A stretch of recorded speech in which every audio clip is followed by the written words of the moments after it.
Bismillahirrahmanirrahim. Assalamualaikum warahmatullahi wabarakatuh. Waalaikumsalam warahmatullahi wabarakatuh. Selamat pagi dan salam sejahtera bagi kita semua. Om Swastiastu, Namo Buddhaya, salam kebajikan, Rahayu. Teman pemilih KPU Kabupaten Pemalang, hari ini KPU Kabupaten Pemalang akan melaksanakan satu bincang-bincang dengan narasumber dari Dinas Kependudukan dan Catatan Sipil. Mengapa ini kami lakukan? Karena salah satu yang menjadi prasyarat untuk memilih diantaranya adalah terpenuhinya data kependudukan. Teman pemilih, hari ini sudah hadir bersama kami Bapak Agus Sarif Nur Hadi. Selamat pagi Pak Agus. Pagi, Assalamualaikum warahmatullahi wabarakatuh. Waalaikumsalam. Dan didampingi oleh Bapak Rubet Hastono. Berdua ini adalah rekan KPU dari Dinas Kependudukan dan Catatan Sipil. Teman pemilih, bahwa berdasarkan peraturan dari Komisi Pemilihan Umum PKPU nomor 7 tahun 2022 tentang penyusunan daftar pemilih dalam penyelenggaraan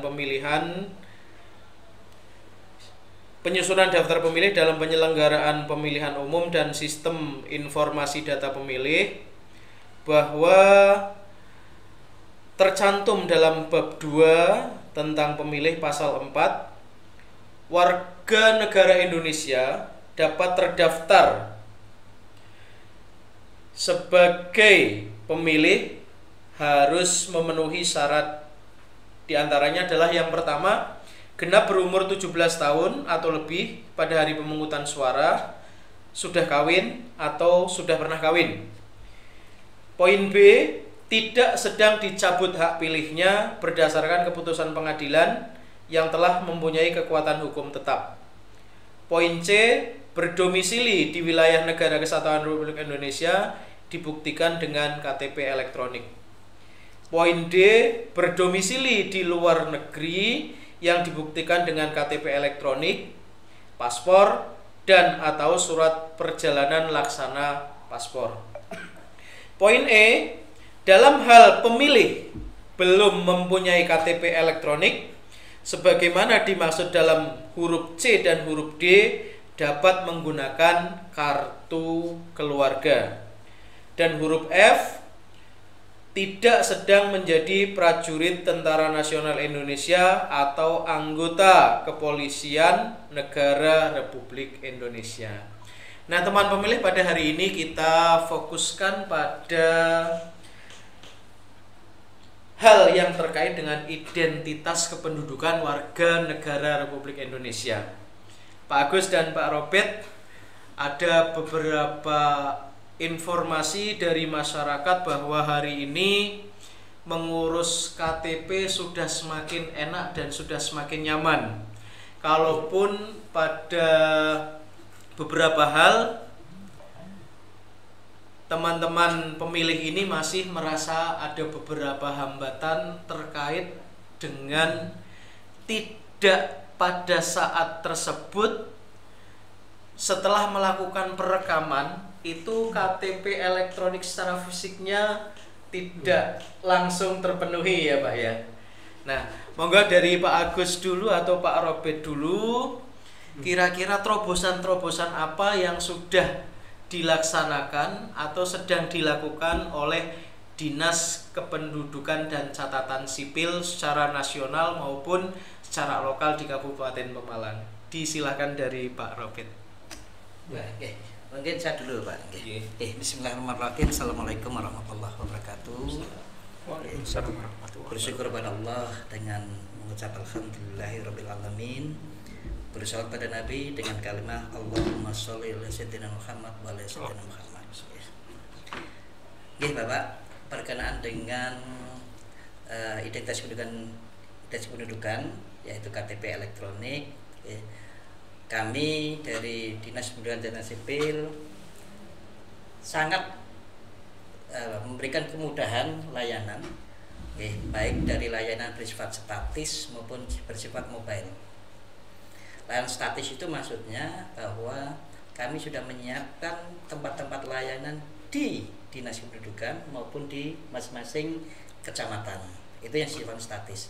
Yang mobile itu kita selalu atau melakukan pelayanan namanya jemput bola. Contoh seperti di sekolah-sekolah, di desa-desa melalui layanan terpadu maupun di CFD, Car Free Day. Itu layanan sifatnya adalah mobile. Nah, dalam hal ini perlu diketahui bahwa dengan adanya Permendagri 72 tahun 2022 bahwa KTP elektronik itu ada yang bersifat fisik dan ada bersifat digital. Ada yang bersifat fisik, ada yang bersifat digital. Oke, bagaimana itu Pak penjelasannya? Artinya, kalau fisik itu berarti yang dicetak tadi. Yang dicetak. Oke. Kalau yang digital itu adalah yang melekat pada HP atau pada gadget atau smartphone. Oke. Nah, kalau yang seperti ini itu namanya digital, fisik namanya KTP elektronik tapi KTP fisik. Elektronik tapi fisik. Digital itu yang ada di HP.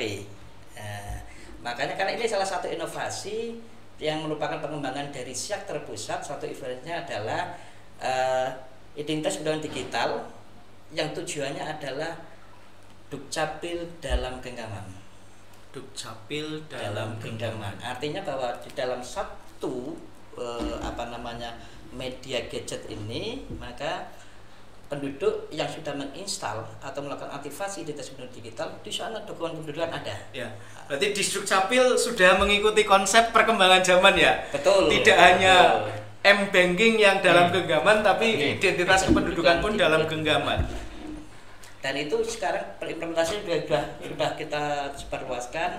Makanya dari sini kita mengajak untuk masyarakat setiap kali melakukan permohonan dokumen kependudukan jangan lupa terhadap yang sudah memiliki HP Android ya ataupun yang HP di lain, contoh kayak yang saya nggak boleh nyebut merek ya Pak. Iya.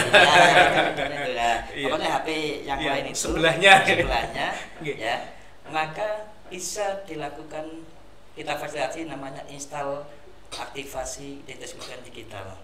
Caranya cukup mudah, saya yakin kalau yang sudah biasa bermain gadget itu download, nanti ngisi beberapa langkah-langkah, terus nanti ada namanya foto selfie, terus nanti barcode, nanti ada aktivasi yang dikirim lewat email. Jadi syaratnya itu ada nick, ada email aktif, okay. Terus ada ya paling jelas punya HP dan punya jaringan punya jaringan komunikasi data atau punya internetnya. Itu paling simpel seperti itu. Pak Robert, jadi ada tadi disampaikan identitas kependudukan itu meliputi KTP elektronik berbentuk fisik dan ada identitas kependudukan digital ya Pak ya. Betul, okay. Atau yang biasa kita kenal dengan singkatan IKD itu ya Pak. Nah, derajat kefasihan atau derajat istilahnya apa keabsahan itu lebih didahulukan mana, atau kemudian memang negara ini kedepannya memiliki potensi menghilangkan KTP yang bersifat fisik seperti ini Pak, seluruhnya nanti akan digital dalam satu genggaman seperti itu? Kalau secara kaidah hukum derajatnya sama. Derajatnya sama. Ya, sama seperti halnya kartu-kartu lain. Ya, ada BPJS juga, ada BPJS fisik, ada BPJS digital. Fungsinya sama. Mungkin karena kurang familiar aja, akhirnya jadinya kan terkesan sesuatu yang terpisah atau terkesan bahwa itu akan menggantikan, bukan. Tadi di Permendagri 72 kan jelas bahwa KTP elektronik ada dua, yaitu fisik KTP elektronik maupun digital. Artinya derajatnya sama. Yang penting karena justru memang yang paling bagus malah digital. Kalau menurut saya digital. Kenapa? Setiap kali ada perubahan digital sudah otomatis berubah. Iya, otomatis berubah. Setiap kali mengurus perubahan di KK, KTP ini belum dicetak, di digital sudah berubah. Ya, ya, ada ya Pak. Istilahnya kalau digital ini kan, misal lupa bawa dompet, ya, itu masih ada. Betul. Tetapi ketika lobet, ini masih tersedia di dalam dompet dan seperti itu. Artinya bahwa masyarakat sekarang kan kecenderungan semuanya kepinginnya kan efektif dan efisien. Ya, artinya kalau terlalu di dompet banyak kartu juga tapi kan sekarang orang yang jelas ya gini, HP tidak pernah ketinggalan. Kalau ketinggalan HP dia rasanya kayak separuh nyawanya hilang. Iya. Padahal bisa jadi nggak perlu bawa dompet, bawa HP cukup ya Pak. Karena sekarang apa yang ada di dompet itu sudah bisa ada di dalam HP. Betul seperti itu Pak. Makanya itu negara hadir melalui Permendikbud 72 berkaitan dengan identitas kependudukan digital. Terus kira-kira tujuan penerapan secara lebih makro untuk identitas kependudukan digital sendiri apa saja Pak Robert? Ya. Jadi seperti ini Bapak, identitas kependudukan digital itu sebenarnya tujuannya adalah untuk mengikuti penerapan teknologi. Ya kita nggak bisa pungkiri, nggak bisa dinafikan bahwa keniscayaan terhadap perkembangan teknologi itu pasti. Nah itu pasti. Jadi kita kependudukan juga harus mengikuti berkenaan dengan penerapan teknologi informasi dan komunikasi. Oke. Terus yang kedua adalah pemanfaatan digitalisasi kependudukan bagi penduduk. Kita tahu bahwa anak zaman Z sekarang, generasi milenial itu kan sesuatunya pengennya yang simpel, yang praktis. Oke. Sekarang apa-apa sudah berbasis barcode. Lebih simpel, pakai scan barcode lebih mudah, lebih enak lah. Inilah yang pemanfaatan digitalisasinya yang dari itu kita pengen ditingkatkan. Okay. Yang ketiga adalah mempermudah dan mempercepat transaksi pelayanan publik. Karena apa? Di KTP digital itu nanti bagaimana KTP itu bisa diterapkan itu cukup dengan namanya share, berbagi. Dan keamanan datanya bagaimana? Insya Allah aman. Karena ada batasan waktunya adalah cuma 90 detik. 90 detik. Yeah. Sepanjang tidak dimatikan detik otomatis menutup. Seperti itu. Ya. Terus mengamankan kepemilikan identitas kependudukan digital melalui sistem autentikasi guna mencegah pemalasan kebocoran data. Karena yang saya walaupun bapak dan istri yang megang bapak adalah punya digital IKD, istri belum, ya otomatis bisa jadi kalau pas penyambutan dikasih tahu istri nggak bisa buka IKD. Walaupun makanya kenapa setiap penduduk yang merasa sudah punya KTPL elektronik, harapannya kalau saya pengennya yang mendorong untuk semuanya sudah bisa aktivasi IKD. Ya, harapannya untuk adik-adik kita, anak kita yang milenial yang sudah melakukan perekaman, ya, sudah melakukan KTPL, segera langsung mohon juga waktu itu harus untuk IKD.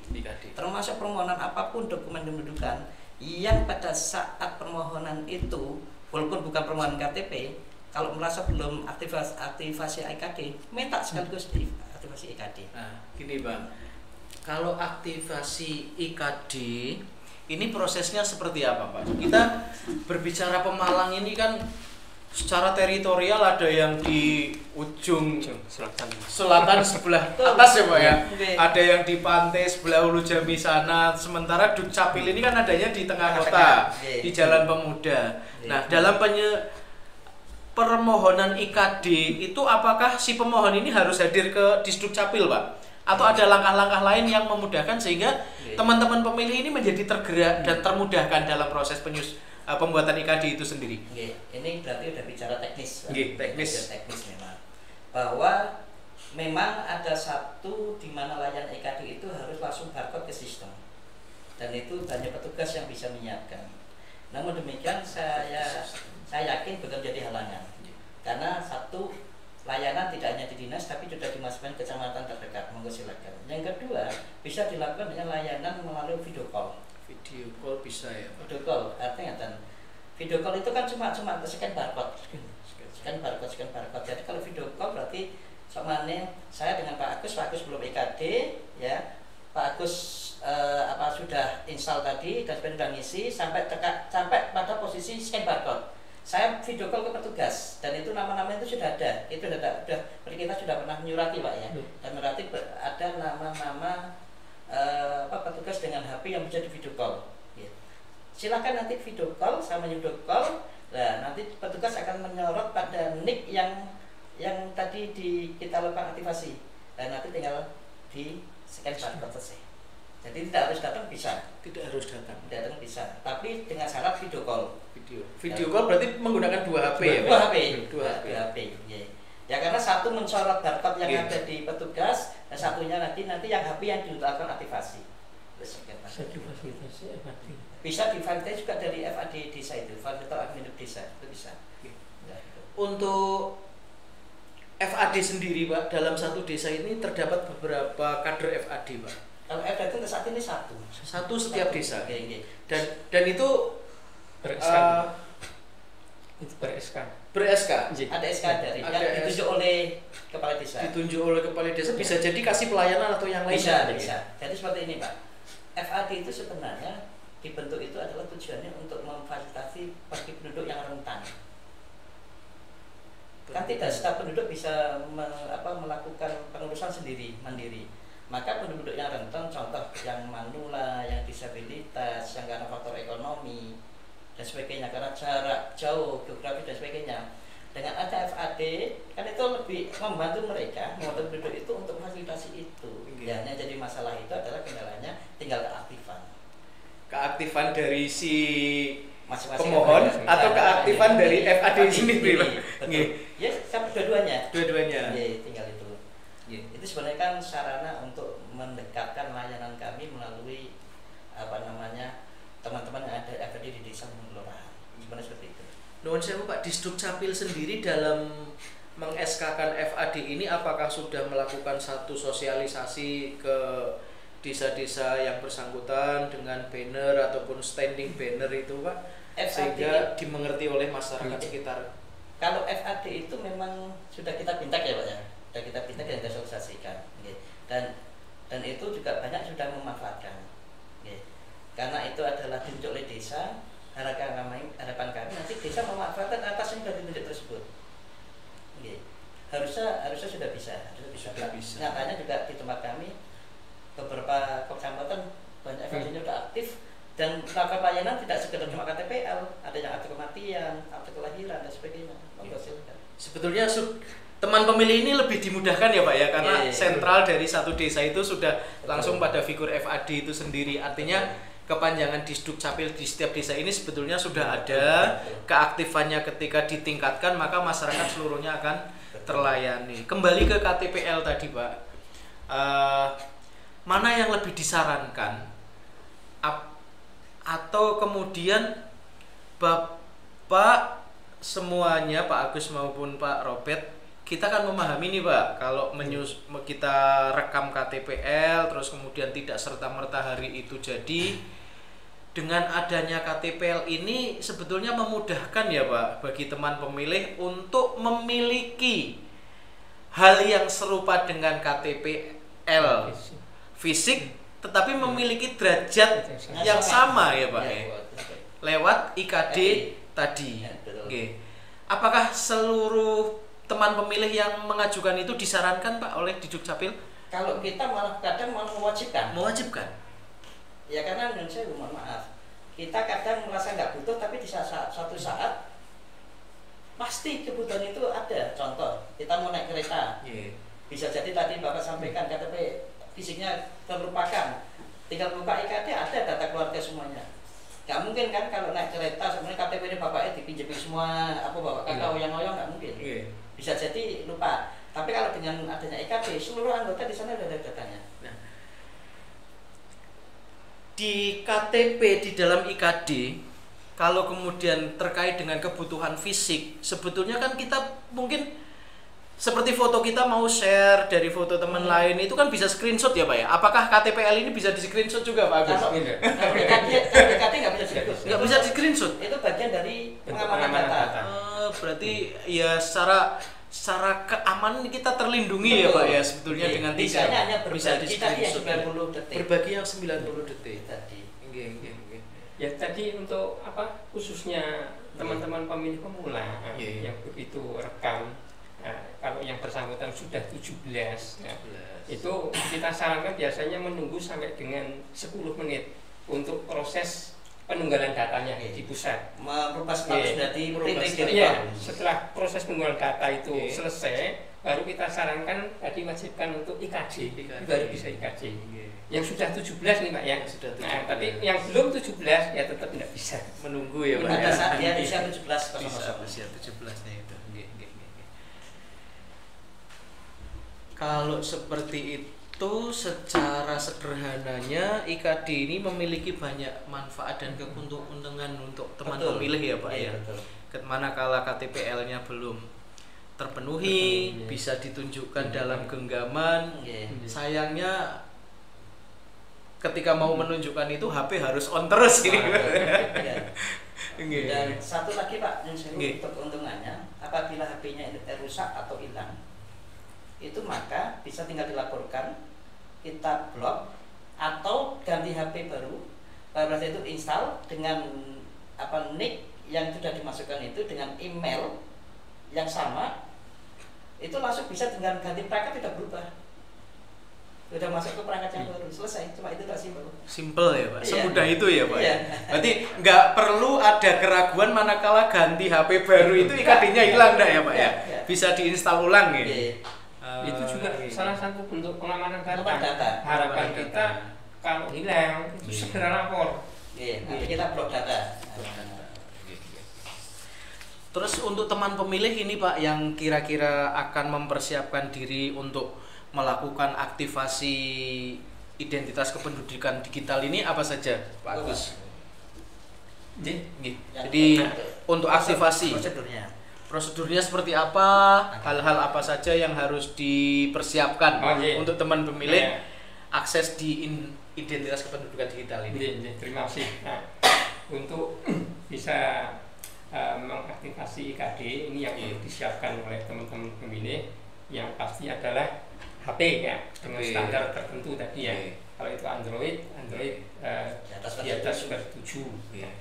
Kemudian punya paket data. Nah, yang berikutnya itu sudah 17 tahun, sudah wajib KTP dan sudah melakukan perekaman KTP. Nah, di sini itu yang perlu disiapkan. Nah, kemudian langkah-langkahnya, nah itu sudah kita sosialisasikan lewat berbagai media, nah baik cetak maupun elektronik. Yang pertama itu adalah download aplikasi IKD di Play Store. Nah, kemudian setelah itu ada proses registrasi. Nah, itu pengisian yang pertama NIK, kemudian pengisian email yang aktif di HP 2 kali, kemudian pengisian nomor HP 2 kali, baru selfie, swap foto. Setelah swap foto baru itu didaftarkan scan barcode ke petugas kita. Nanti akan itu kalau berhadapan dengan petugasnya Pak ya. Kalau tidak nanti misal jarak jauh bisa melalui video call. Nah, setelah itu nanti yang bersangkutan akan menerima email. Email itu PIN ada di email tadi. Ya, setelah dibuka email dari Siak Terpusat ini. Nah, setelah dibuka PIN-nya diingat-ingat. Ya, kalau ini dicatat Pak. Dicatat. Kalau 6 digit karena ada 6 digit. Nah, itu untuk mengaktifkan mengaktifkan aktivasi.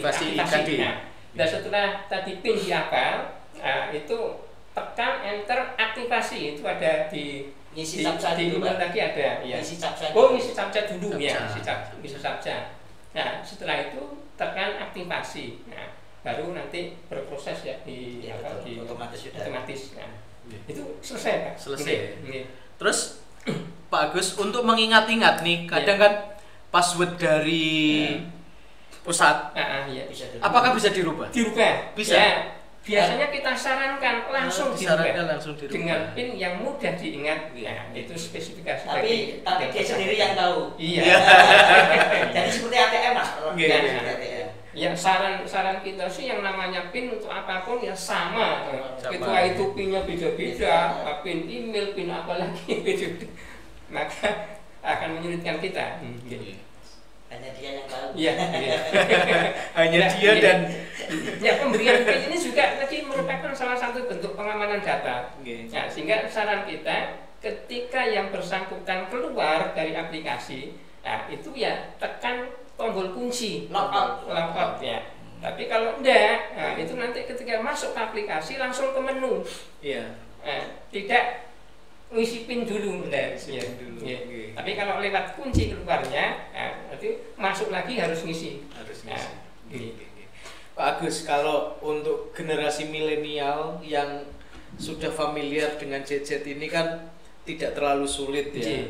Seandainya ini Pak, ada orang tua dari si pemilik HP ini terus kemudian agak gagap dengan teknologi dan ingin mendaftarkan IKD dalam satu perangkat ini, terus pundi Pak? Diperkenankan atau bagaimana? Nah, ini kita sudah punya tutorial Pak ya. Tutorial bagaimana langkah-langkah IKD. Kemudian khusus bagi mereka yang gagap teknologi, itu biasanya ya itu kita sarankan dari petugas kita, baik yang ada di Dukcapil maupun yang ada di kecamatan. Nah, itu bisa membantu. Bisa membantu. Pak Robert, bisakah dalam satu HP ini diisi untuk 2 akun IKD? Kalau IKD hanya satu HP satu IKD. Satu HP satu IKD. Betul. Itulah pengamanan data. Kalau 2 sama aja orang bisa tahu. Kan misalnya orang tua kita nih yang sudah sepuh-sepuh nggak punya apa istilahnya KTP elektronik yang digital, yang fisik ini ketelingso, terus kemudian melakukan komunikasi terkait di Dukcapil untuk pencetakan ulang, tetapi belum segera bisa dicetak dan ada kebutuhan mendesak, sementara di IKD di HP ini sudah ada IKD anaknya, orang tua membutuhkan, tidak bisa ya Pak? Tidak bisa. Memang itulah satu bentuk pengamanan data. Yang kedua adalah di layanan IKD tidak hanya sekedar KTP. Tidak hanya sekedar KTP. Di sana ada data-data lain, ya termasuk kartu keluarga, termasuk nanti kalau ada kelahiran anak-anaknya, termasuk juga ada fasilitas nanti dokumen lain. Kayak dulu pada saat launching itu ada BPJS, ada NPWP. Lo bayangkan kalau itu bisa dibuka orang lain. Itu antar IKD suami dan istri juga bisa match gitu Pak? Artinya apakah hanya seorang suami yang mampu memiliki apa istilahnya surat-surat anak-anaknya? Suami dan istri juga sama. Sepanjang satu dalam kakak. Dalam satu kakak. Berarti anak juga bisa. Bisa. Memang termudahnya di situ. Berarti bisa integrasi ya Pak. Betul. Satu apa istilahnya akun itu. Kalau tadi satu HP hanya satu akun, itu juga sebaliknya. Satu orang hanya bisa punya satu akun di satu HP. Tidak bisa di 2 HP, tidak bisa. Ini Pak, justru untuk yang kesepuhan tadi, terutama yang disabilitas atau yang sepuh, kok belum melakukan perekaman KTP, silakan di-verify dari desa, bersurat ke kami. Nanti kami datang untuk namanya fasilitas home visit. Itu juga langsung ke rumah, langsung direkam. Ada fasilitas home visit ya. Itu sampai dari Dukcapil itu luar biasa. Sudah banyak dimanfaatkan. Tapi ini tidak hanya menghadapi pemilu ya Pak ya? Tidak. Itu kebetulan kan macam-macam Pak. Biasanya untuk Paris, BPJS, bantuan sosial, dan seterusnya. Itu kami Sabtu Minggu itu udah keliling ke desa-desa, mereka yang sudah mengajukan kita langsung ke rumah. Itu bisa diajukan secara langsung atau melalui desa. Termasuk bahkan yang ODGJ pun ada yang minta banyak. Kemarin di Samekto juga informasi sudah ada perekaman menggunakan alamatnya sendiri Pak. Itulah. Untuk IKD ini apakah dilayani hanya di kantor Dukcapil atau manakala ada Car Free Day, ada kunjungan perekaman ke desa, ke sekolah itu juga bisa melayani IKD Pak? Iya, semuanya sama. Sudah luas sekarang Pak, jangkauan kita. Bahkan Sabtu Minggu itu buka ya Pak sekarang. Bahkan ketika ada momen acara kegiatan tertentu, seperti hari ini atau kelompok masa tertentu, itu monggo minta ke kita untuk dilakukan pelayanan IKD. Contoh kemarin itu festival goyor ya Pak ya. Festival goyor. Hari ini ada disewakan berkenaan dengan apa ya ini hari ini? Lomba HKG ya, HKG. Hari Gerak Satuan Gerak PKK.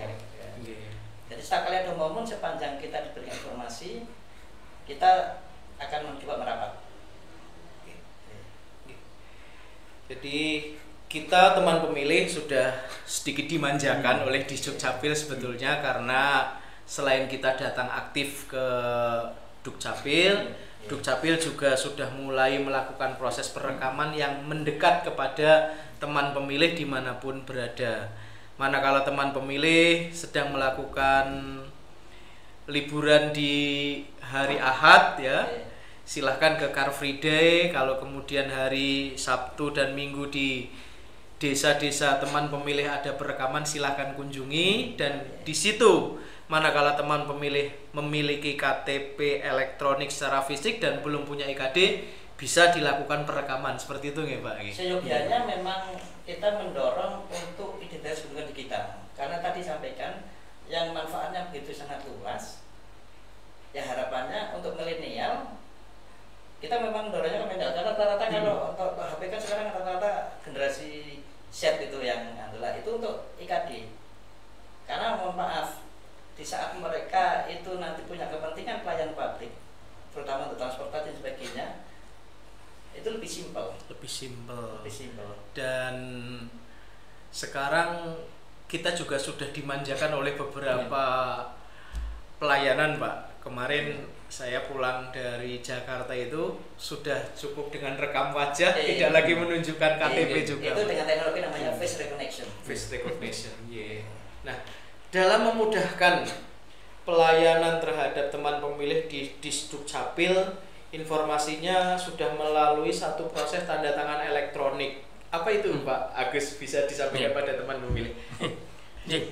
Tanda tangan elektronik ini merupakan satu kebijakan dari pemerintah dalam rangka memberikan satu kemudahan, kecepatan, dan keamanan dokumen. Nah, kebijakan pemerintah ini berbarengan ya dengan kebijakan penggunaan kertas putih. Nah, itu kan TTE itu tantangan elektronik dalam bentuk barcode itu kan diperuntukkan bagi dokumen-dokumen yang bisa dicetak dengan kertas. Nah, kecuali KTP dan KIA. Nah, itu semua dokumen itu bertanda tangan elektronik, mulai dari biodata, penduduk, kemudian KK, akta-akta catatan sipil, sampai dengan surat-surat keterangan kependudukan. Nah, itu yang memudahkan bagi teman pemilih karena blanko kartu keluarga itu sudah tidak lagi seperti dulu ya Pak ya. Terus kemudian bisa dicetak dalam kertas apapun menggunakan tanda tangan elektronik. Mencetak sekali sampai dengan 100 kali memiliki derajat yang sama Pak. Sama. Legalitasnya sama. Iya. Kalau dokumen yang sudah bertanda tangan elektronik itu tidak ada istilah fotokopi. Tidak ada istilah fotokopi. Semua asli. Mengecek keasliannya itu bukan dari wujudnya, tapi dari barcode tanda tangannya. Termasuk tidak perlu legalisir. Tidak perlu legalisir. Semakin mudah nih teman-teman. Nah, ini untuk mengecek keaslian atau keabsahan dari dokumen yang bertanda tangan elektronik itu bisa teman-teman pemilih lakukan melalui aplikasi scan barcode yang bisa diunduh di Play Store, yaitu aplikasi VeriDS pembaca barcode.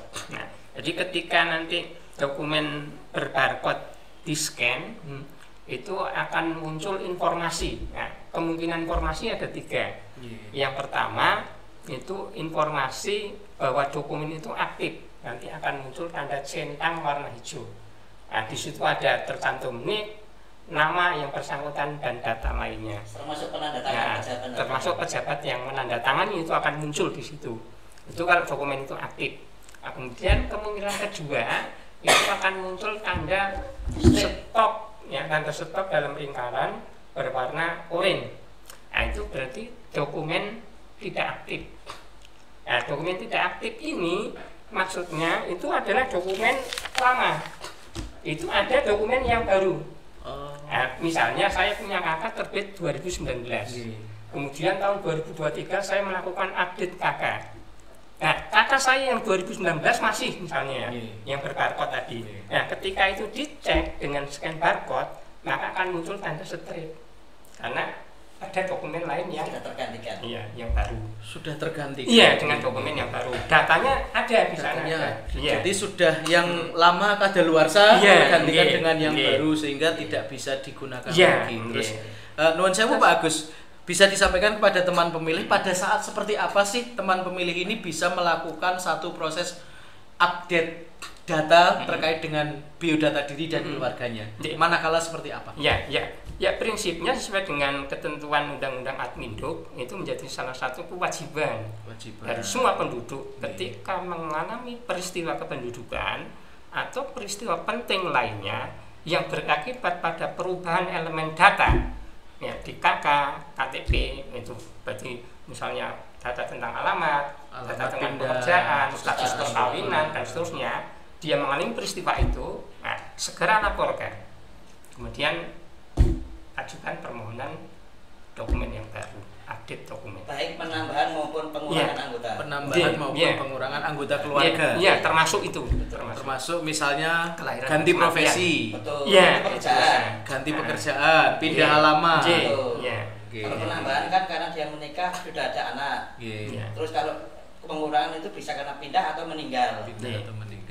Termasuk kalau khusus untuk kakak, ya kita sarankan kakak-kakak yang itu tanda tangannya masih manual, ya masih kita sarankan untuk diupdate kakaknya, meskipun dia tidak mengalami perubahan elemen data.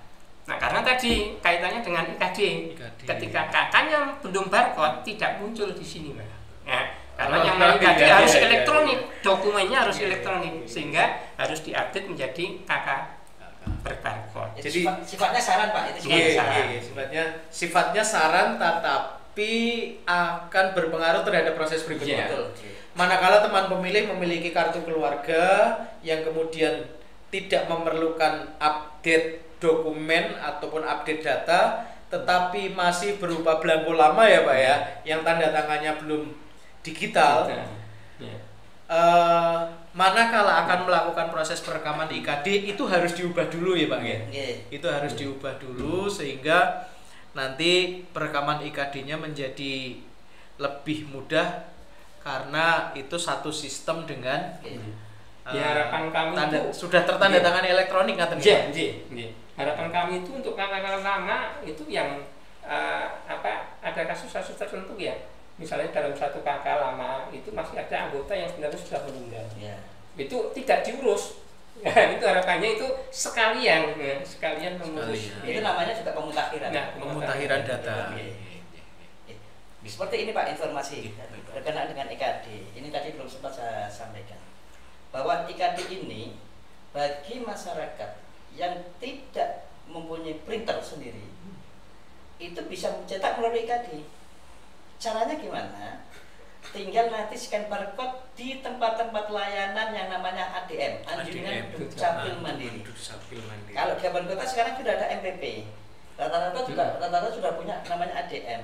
Silakan, untuk teman-teman pemilih ya yang berada di luar kota. Biasanya kakak nggak dibawa, tapi dia punya IKD, tapi dia punya kakak digital di IKD. Kalau di sana ada ADM, ada Anjungan Dukcapil Mandiri, bisa mencetak luar domisili. Lebih simpel, lebih enak. Nah, bisa disampaikan Bapak kepada teman pemilih, ADM untuk di Kabupaten Pemalang ini sudah tersedia di tempat mana saja? Ada juga Pak, ada juga. Yang pertama di kantor kami. Itu di sebelah utara Pak, sebelah utara. Di sebelah utara pelayanan, di depan. Belakang pos satpam mungkin ya, sebelah timur. Ada tulisannya ADM. Yang kedua di MPP, Mall Pelayanan Publik yang ada di DPMPTSP. Jalan Mukhtar. Mukhtar Kusulono. Itu masuk yang arah masuk Pendopo dari timur ya Pak ya? Dari timur. Ya, sebentar ada juga itu. Di situ ada tugas staf. Nah, kalau misal ini nih Pak, kita sudah punya KTP elektronik fisik yang masih bagus. Terus kemudian karena sesuatu hal ingin mencetak di ADM itu, apakah diperkenankan Pak satu orang memiliki 2 KTP elektronik yang fisik seperti ini? Ini prinsipnya ini Pak, ini jangan salah pemahaman ya. Jadi keberadaan ADM itu merupakan sarana media untuk mencetaknya saja. Mencetaknya. Tapi prosesnya harus ditempuh, dilalui, yaitu dengan permohonan. Nah, misalnya mau cetak, sudah punya KTP mau cetak. Nah, di sistem kita KTP yang sudah tercetak itu terkunci, Pak. Tidak bisa dicetak lagi. Nah, ketika yang bersangkutan mengajukan permohonan, baik itu karena hilang atau karena rusak, maka nanti akan terbuka. Itu ya Mas ya. Baru bisa mencetak. Khusus untuk KTP yang sifatnya blanko itu harus ada permohonan. Tapi kalau sifatnya kertas itu bisa dicetak berkali-kali. Sifatnya kertas. Iya. Berarti tidak dengan serta-merta ya Pak. Wah, ini KTP ku masih bagus. Mau bikin lagi kedatang ke ADM nyetak sendiri gitu nggak bisa ya Pak ya. Terkunci ya Pak. Nanti kalau apa cetak KTP baru lagi. Tapi kalau kertas yang lebih fleksibel. Karena tadi tidak ada asli, tidak ada fotokopi. Karena sudah TTE tadi ya Pak ya. Tapi kalau KTP kan yang asli ini. Kalau fotokopi berarti bukan asli. Ini namanya fotokopian. Terima kasih Pak Agus dan Pak Robert. Nah kemudian itu tadi Pak di depan kan tadi ada disampaikan informasi dari Bapak, ini ada satu kasus dan mungkin juga kekhawatiran dari teman-teman pemula ketika mengajukan permohonan cetak KTP itu tidak jadi-jadi gitu ya. Seperti kemarin yang disampaikan ada kasus itu, ketika itu melalui orang lain bisa jadi dengan bayar. Nah itu di sini kami tegaskan kembali Pak ya, kita melakukan pelayanan yang sama. Kalau itu terjadi, ya ini kasuistis dan itu kita terbuka. Nah itu sering kita sampaikan di kantor, kita publikasikan pada pemohon. Ketika ada petugas kami itu yang melakukan hal demikian, monggo silakan dilaporkan. Dengan data dan bukti yang ada, sehingga kita bisa melakukan penindakan. Itu harapan kami ya. Nah kemudian perlu kami sampaikan bahwa dengan keberadaan blanko yang ada di kita, itu kita terus berproses untuk mencetak KTP yang statusnya PRR. Berarti KTP ketika pemilih pemula misalnya ini ya sudah 17, sudah melakukan rekam KTP, kemudian status rekamnya sudah PRR, nah itu kita cetak. Prioritas ya Pak ya? Iya, prioritas itu kita cetak. Yang lain ya seperti permohonan untuk penggantian karena hilang, karena rusak atau karena perubahan elemen data, itu juga kita lakukan. Satu informasi Pak, bahwa kami juga punya namanya inovasi dan kerjasama dengan PT Pos. Jadi atau masyarakat yang melakukan permohonan di tempat kami, ya, sekiranya itu dia punya kepentingan lain, dia dan kami boleh prinsipnya bahwa satu hari jadi, prinsipnya satu hari jadi layanan. Kecuali KTP mungkin Pak ya, kalau KTP kan kita ketergantungan pada ketersediaan blanko. Nah itu bisa silahkan ke rumah, nanti mohon untuk bisa dikirim lah, nanti kita kirim melalui pos, melalui dengan metode COD. Dan itu sudah kita lakukan dari tahun berapa? 2022 Pak ya? Iya. 2022 apa 2021? Pos 2022 ya, artinya awal.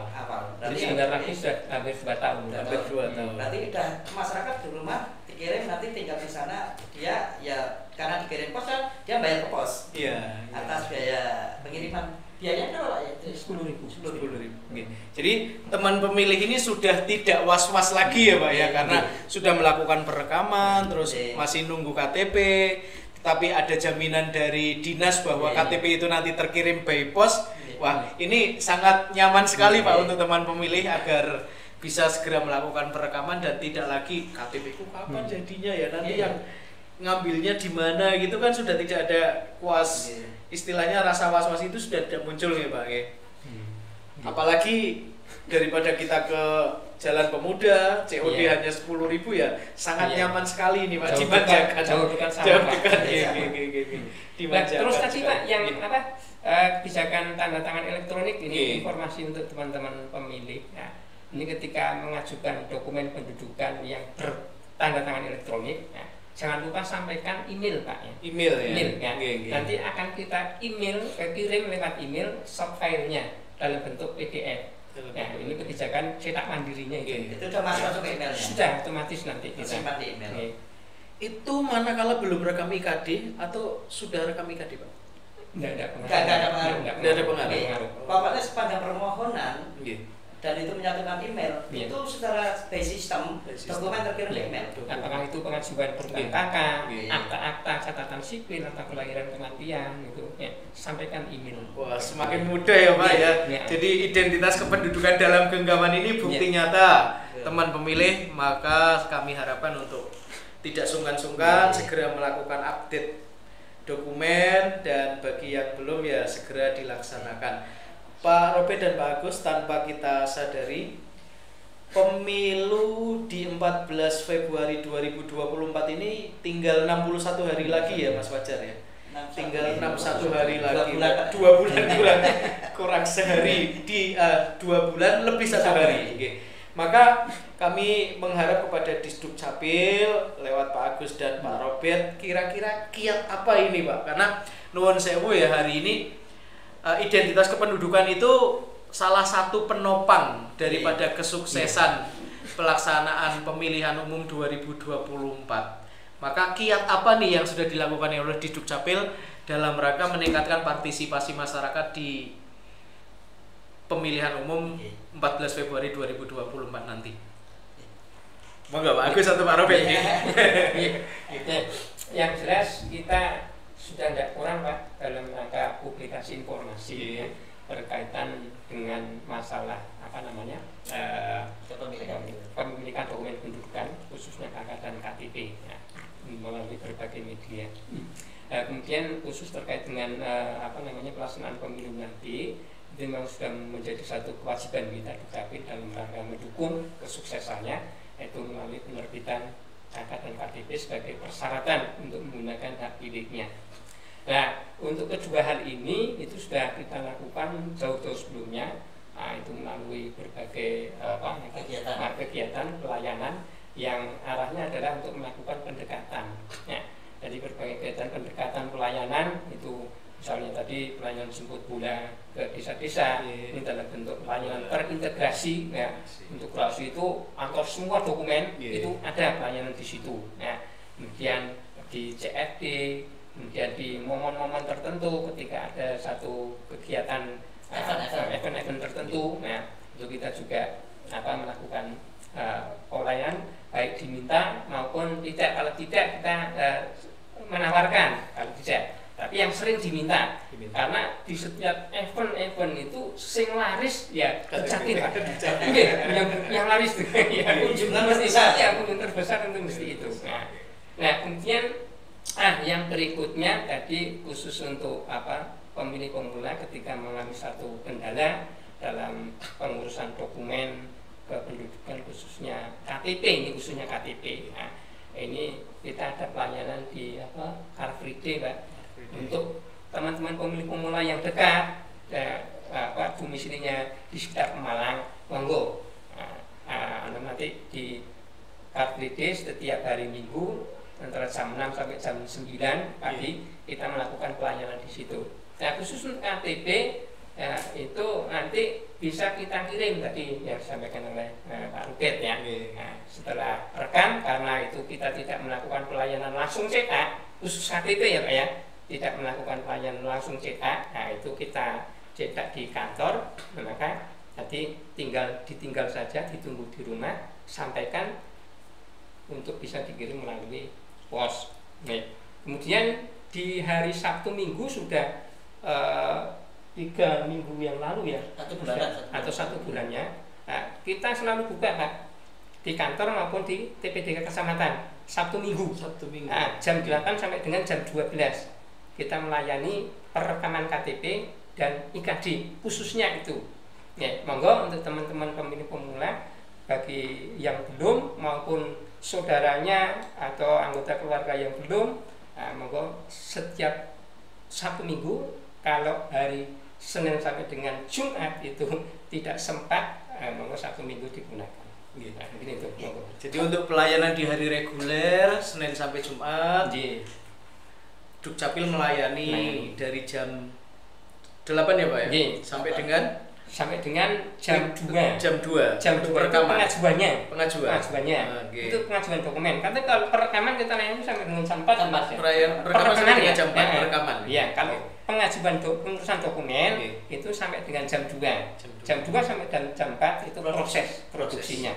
Nah, yang sudah jadi yang pengajuan pagi sampai dengan jam 12 itu bisa diambil jam 1 sampai dengan jam 2-nya.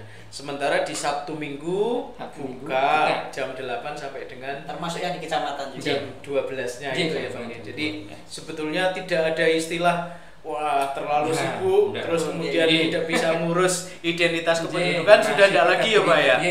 Termasuk ini menambahkan Bapak Sewu.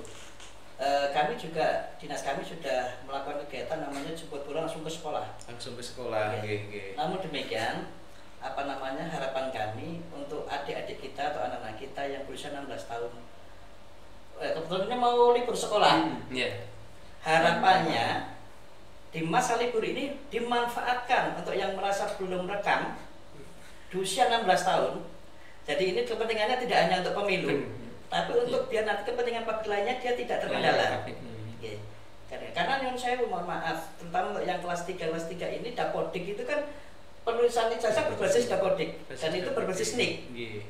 Nah ini harapannya nanti mereka juga bisa terlayani dengan baik dan lancar, khususnya apalagi dengan pemilih pemula. Untuk pemilu 14 Februari juga nanti haknya bisa terpenuhi untuk bisa memilih. Itu Pak harapannya. Nah nanti kita bisa layanan sifatnya integrasi.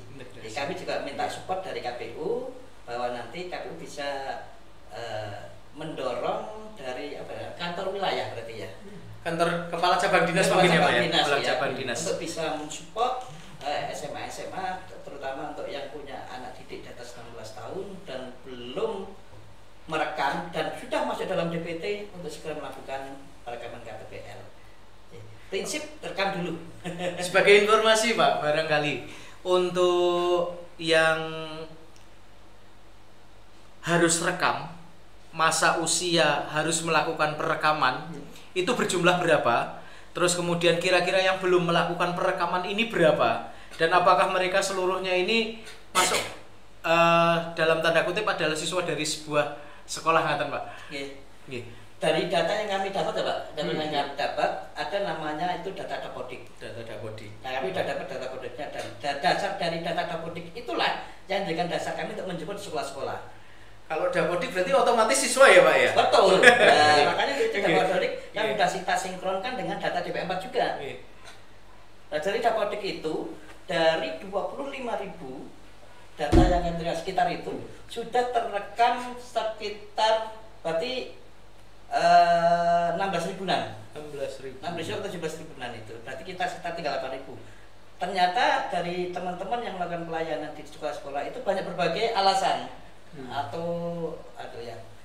ya mohon makanya dengan dasar inilah kami mengharapkan nanti dari sekolah-sekolah bisa menggerakkan, karena mohon maaf bahwa kami hadir untuk membantu penduduk biar layanan publiknya bisa terpenuhi dengan baik seperti itu Bapak. Apalagi usia 16 benar lagi 17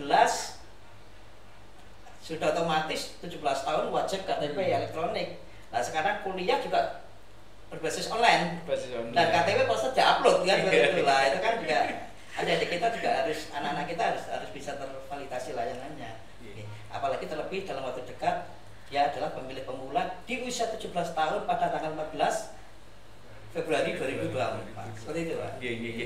Teman pemilih, jadi tidak ada alasan bagi kita di masa sekarang untuk tidak melakukan proses perekaman EKTP. Karena Disduk Capil sudah sangat memberikan kemudahan-kemudahan. Tidak ada hari libur karena Sabtu dan Ahad, Sabtu Minggu juga dilayani. Terus kemudian tidak ada istilah jauh karena Dukcapil memberikan kesempatan untuk visit atau kunjungan ke desa-desa. Dan manakala teman pemilih melakukan olahraga pagi di Car Free Day, di sana juga ada disediakan stand khusus untuk melakukan proses perekaman. Ya, yang tempatnya Pak kalau Car Free Day itu di depan kantor Satpol PP. Di depan kantor Satpol PP untuk Car Free Day-nya gitu Pak ya. Jadi teman pemilih mohon manfaatkan ini dengan sebaik-baiknya karena identitas kependudukan bersifat penting dan bisa digunakan untuk apapun. Untuk closing statement Pak Agus atau Pak Robert ini yang menyampaikan, disilahkan. Bagus ya Pak. Segera urus dokumen kependudukan sendiri, jangan lewat orang lain. Terima kasih Pak Agus dan Pak Robert sudah hadir pada hari ini. Pesan terakhirnya, urus sendiri dokumen kependudukan saudara tanpa melalui orang lain karena sudah sangat dimudahkan dan itu bisa dilaksanakan kapanpun. Mari, ayo rakyat Indonesia bersatu langkahkan kaki menuju bilik suara 14 Februari. Kita memilih untuk Indonesia. Terima kasih. Selamat siang. Wassalamualaikum warahmatullahi wabarakatuh. Om Swastiastu, Namo Buddhaya, salam kebajikan, Rahayu. Billahi taufik wal hidayah. Wassalamualaikum warahmatullahi wabarakatuh. Waalaikumsalam. Terima kasih Pak Robin dan Terima kasih.